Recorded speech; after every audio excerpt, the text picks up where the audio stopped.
So, you may not believe this, but the person before you is a product of loneliness. And I remember the first time I saw this picture, and I remember chuckling, man, that kid, he's seen some things. And as my mom shared with me how that picture came to be, and that I was a product of this seemingly lonely environment, arriving at a time when the country was devastated by one of the worst hurricanes in history, and then being rooted up from the humble island of Jamaica and brought to the States, I was placed early on in this position to be a foreigner to my own country and a stranger to the one that I was growing up in.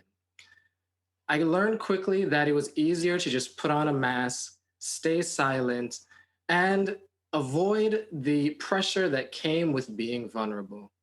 Otherwise, it was social and emotional death.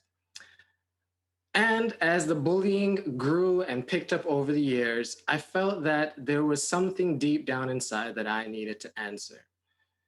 I put on a mask, and then there was this hero that wore a mask. But what did we have in common?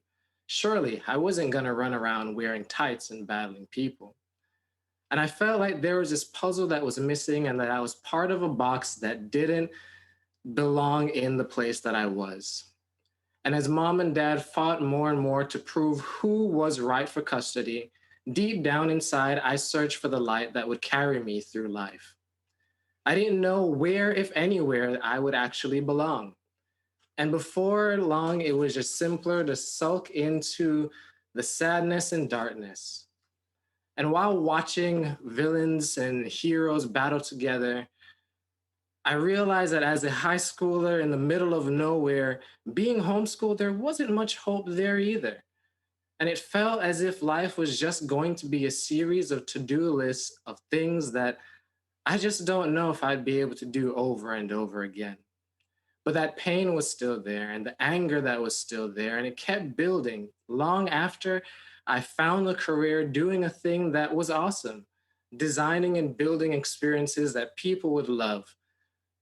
And then it kept going. I didn't know what I would do with this skill because the reality is there was only 3% of people within the field of advertising or technology that looked like me. Who would I share things with? What would I do with this skill? How could I go beyond the feeling of just being this black man where everyone had a story and started with things like slavery according to the common knowledge? But going beyond that, I knew that coming from that humble island of Jamaica, that there was much more, that our creativity long before told stories, brought together people, and created heroes who cared simply because they put their everyday problems a little bit to the side and looked a little bit deeper and said, hey, I see you and you're just like me. We're going through something and we'll get through this together. And as life went on, I continued to realize that this power that I was carrying would greater compound itself when new things were going to become on the horizon. I didn't know quite what to do with it. I didn't know where I was going to actually go with it, but I had a better sense of who I was and why it was gifted to me. I knew that there were three questions that I needed to ask. Why did I really want to take this thing further? And why did I feel like it was so important? How was I going to share it beyond the experiences or chasing the normal things like money and fame? And just what, at the end of it all, was I going to do? And so, after being encouraged by a boss to write a book, and a little bit later being completely scared that there was this new life on the horizon that would be my responsibility, I decided what better to do than jump out of a plane? Because, hey, if I can handle that, I can handle most anything. But looking into those eyes, ooh, those little eyes, I found that there was a future that was really bright.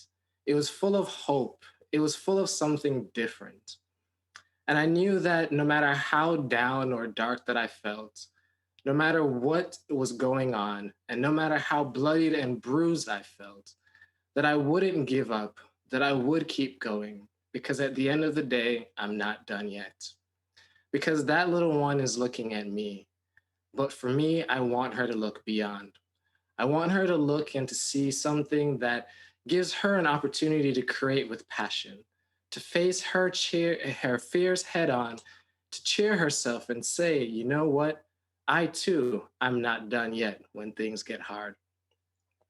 And so began an alignment of things in my life from personal to community to even the future of career and things that made my life lovable.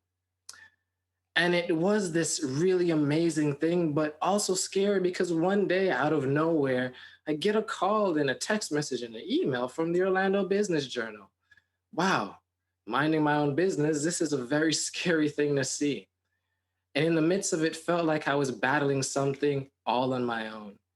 But as it turns out, even though I was a little bit scared, and I thought that maybe it could be a sales call, that it was just them showing up because other people said that, hey, this is someone that cares. And so, together, a group of us who just showed up and helped out and had fun doing things along the way brought together a sense of community that I had never felt before.